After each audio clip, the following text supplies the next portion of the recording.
सीधी जिले की बहुचर्चित एवं बहुउद्देशीय लोगों की परेशानियों का सबब का कारण बनी सोन नदी की क्षतिग्रस्त पुल विगत 3 माह से क्षतिग्रस्त थी और यात्रियों को आवागमन में काफ़ी कठिनाइयों का सामना करना पड़ रहा था और 19 नवंबर को यह पुल क्षतिग्रस्त हुई थी। पूरे 3 महीने हो रहे हैं, जिसको लेकर के सिहावल विधायक कमलेश्वर पटेल के द्वारा सांकेतिक धरना प्रदर्शन किया गया एवं सिहावल एसडीएम आर.के. सिन्हा को ज्ञापन सौंपा गया। ज्ञापन में उनकी मांगे यह थी, यदि इस पुल को जल्द से जल्द चालू नहीं किया जाता है तो जल्द ही एक विशाल धरना प्रदर्शन कलेक्ट्रेट भवन में करेंगे और कलेक्ट्रेट का घेराव करेंगे।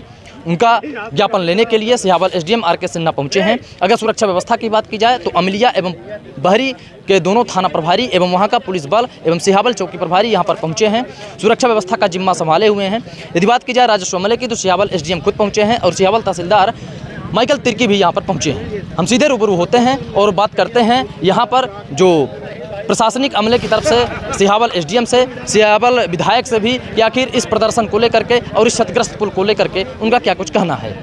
नहीं, जहाँ तक पुल का ये बात है, बहुत महत्वपूर्ण पुल है ये और बहरी से सिहावल को जोड़ने वाला और मतलब सबसे जो कह सकते हैं कि नज़दीकी ये है। और ये अभी कल मैंने बुला करके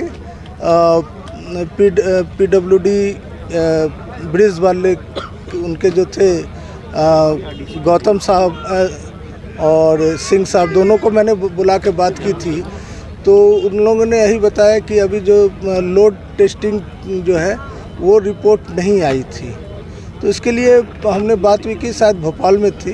अब बात आपने कहा है तो मैं वो भी बताऊंगा किस लैब में है, लेकिन वो जल्दी में मंगवा करके और उसके बाद एमपीएसआरडीसी प्लस पीडब्ल्यूडी जो ब्रिज वाले हैं, इन दोनों का एक संयुक्त करके वेरिफिकेशन, क्योंकि देखिए पब्लिक हेल्थ और सिक्योरिटी से जुड़ा मामला है ना। अति उत्साह में मान लीजिए कोई हम काम कर दें और कल होकर के कोई दुर्घटना आ जाए तो उसके लिए बहुत बड़ी बात हो जाती है। एक भी आदमी का अगर जान चला जाए तो बहुत बड़ी बात है। तो इसलिए पुल को जब आप स्टार्ट कर रहे हैं तो उसकी मतलब सॉलिडिटी, उसकी मजबूती को देख के बारे में आपको रिपोर्ट ले करके फिर हम मतलब उसके आगे कार्रवाई करेंगे। नक्सर वाले में अगर वैसे आना जाना आप स्टार्ट कराएंगे तो फिर वो पुल का निर्माण का कार्य बाधित होगा। जब तक एक अल्टरनेट अगर उसका पुल का कोई पीपा पुल वगैरह जैसा बताया वैसा अगर कोई कर दे ताकि निर्माण कार्य बाधित ना हो तो उसके बाद चल सकता है। कि इसके पीछे एक बहुत बड़ी वजह ये थी क्योंकि भारतीय जनता पार्टी के नेता सारे लोग बहुत सक्रिय थे इस पुल को लेके, और मुझे लगा, और हमने विधानसभा में भी हमने क्वेश्चन भी लगाया था, ध्यानाकर्षण, शून्यकाल सभी तरह से उठाने की कोशिश की और शून्यकाल में विषय आया भी था। और फिर भी उसके बाद भी सरकार जिस तरह से इतनी गंभीर समस्या को लेके और पूरी तरह से निर्दयता वाला व्यवहार कर रही थी, किसान है, गरीब है, मजदूर है, व्यापारी है, छोटे छोटे, शादी ब्याह का सीजन, हर वर्ग परेशान था।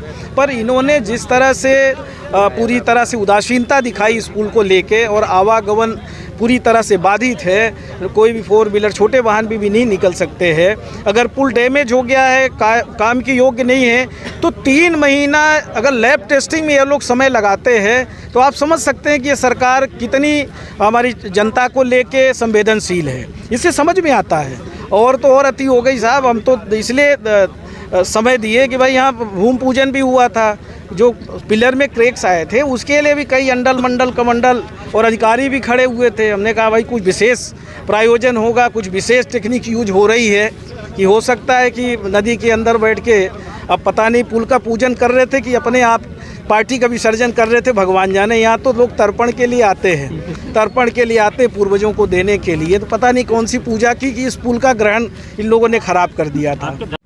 ऐसा हो ही नहीं सकता है। किसी यहाँ के चुने हुए जनप्रतिनिधि ने क्या मुख्यमंत्री के सामने भाषण देते समय उल्लेख किया क्या उन्होंने लिख के दिया क्या? ये पूरी तरह से बनाई हुई स्टोरी है। ये पूरी तरह से जिसको हम कहते हैं कि झूठा प्रचार कैसे किया जा सकता है, ये भाजपा के लोगों से सीखा जा सकता है। हमने जब 4 दिन पहले कलेक्टर को हमने लेटर दिया और उसमें उल्लेख किया कि अगर आप इस पर कोई एक्शन नहीं लेते हैं, और हमने इसीलिए किया था कि बात आगे तक जाए, तो और पहले भी हमने इस बात का उल्लेख किया था, वैकल्पिक मार्ग के लिए हमने बोला था, वैकल्पिक मार्ग बनाया जा सकता था, पर वैकल्पिक मार्ग के लिए भी जिला प्रशासन की तरफ से कोई प्रयास नहीं हुआ। लोगों की परेशानी से इस सरकार में कोई मतलब नहीं है। इस सरकार में तो एक ही मतलब है कि किस तरह आभा मंडल सरकार को बनाया जाए और किस तरह से लोगों को परेशान किया जाए, किस तरह से अधिकारी कर्मचारी किस तरह से लगे रहते अपनी कुर्सी बचाने के लिए। हमें समझ में नहीं आता कि इतनी कौन सी मजबूरी है कि आप भाजपा के नेताओं के इशारे पे अपने सारे संवैधानिक पदों की मर्यादा को तार तार करते हुए आप जिस तरह से एक पार्टी का एजेंट बन के काम करने की कोशिश कर रहे हैं, ये हमारे संवैधानिक व्यवस्थाओं के लिए, देश और प्रदेश की जनता के लिए ठीक नहीं है। अधिकारियों की भी अपनी मर्यादा है, चुने हुए जनप्रतिनिधियों की एक मर्यादा है, सरकार को भी कौन से काम कैसे लेना है ये एक मर्यादा है। सरकारी धन का कैसे दुरुपयोग करना है वो इस सरकार से ज़्यादा कहीं नहीं हो सकता है। सरकारी धन का लगातार दुरुपयोग हो रहा है, विकास कहीं दिखाई नहीं दे रहा है, विकास यात्राएं निकल रही हैं। भाई जनता खुश हो, महंगाई बेरोजगारी से परेशान है, भ्रष्टाचार से परेशान है, किसान को समय पे खाद नहीं मिलती और अगर सोसाइटी में अपना अन्न बेच भी दिया है तो समय पे उसका भुगतान नहीं मिलता, अपना भुगतान पाने के लिए भी कमीशन देना पड़ता है। तो काहे का विकास? आज हर तरफ परेशानी है, ना स्कूल में शिक्षक है, न महाविद्यालय में शिक्षक है, न स्वास्थ्य सुविधाओं के लिए लोग परेशान होते हैं। आज आप बस से जाइए, ऑटो में बैठिए, जहाँ किराया 5 साल पहले 6 साल पहले 10 रुपये लगता था, आज 20 रुपये लगने लगा। तो ये कौन सा विकास है?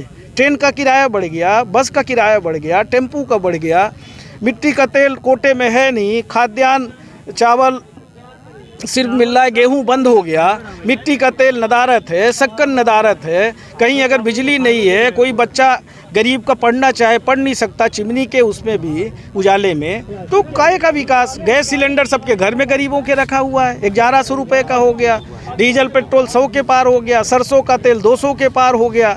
देखिए, हमने आज बहुत ही गांधीवादी तरीके से, और हम हमेशा ही कोशिश करते हैं कि गांधीवादी तरीके से ही जिला प्रशासन और सरकार को जगाने की कोशिश करें। हमने आज सांकेतिक रूप से हमारा धरना था, हमने परेशानियों को ज्ञापन के माध्यम से जिला प्रशासन को अवगत कराया है। एसडीएम ने एक ज्ञापन लिया है, कलेक्टर से आपसे भी बात हुई थी।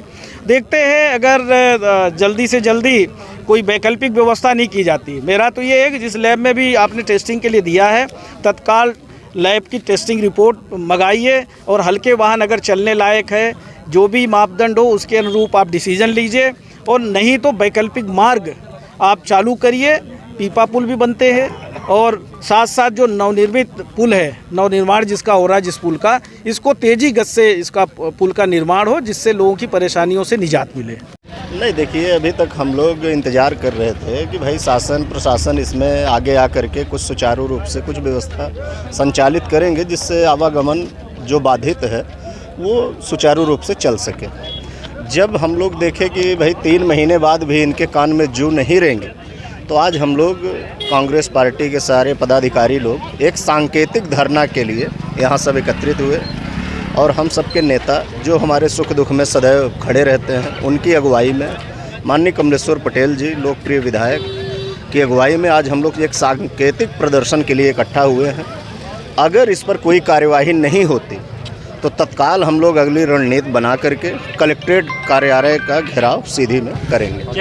अब ये तो आपको बीजेपी वालों से पूछना चाहिए कि उनको ये विकास की कड़ी में है कि नहीं है, लेकिन कहीं ना कहीं यही भाजपा वाले मेंटेनेंस जब इस पुलिया का हो रहा था, एमपीआरडीसी के अधिकारी आए हुए थे, तो हाथ में नारियल लेकर के, जितने भी इनके मंडल कमंडल के पदाधिकारी थे, तो नारियल लेकर के फोड़े थे।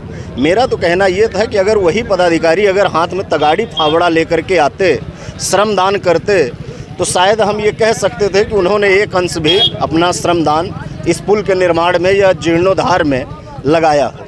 लेकिन एक तरह से वो तो सिर्फ राजनीति और फोटो खिंचवाने के लिए, अपनी राजनीति चमकाने के लिए उन्होंने नारियल तोड़ा, और बाकी जनता के हाथ में कुछ नहीं लगा। जनता आप देख रहे हैं सर पर बोरी झोला लेकर के आज भी परेशान है। ये भी आपने सुना कि किस तरह से सिहावल एसडीएम आर.के. सिन्हा के द्वारा ज्ञापन लेने के पश्चात मीडिया से रूबरू हुए, और सिहावल विधायक का भी इस पुल को लेकर क्या कुछ कहना है। यदि बात की जाए जनपद पंचायत उपाध्यक्ष सिहावल मनोज सिंह चंदेल की, तो उन्होंने भी भाजपा पर जमकर हमला बोला है।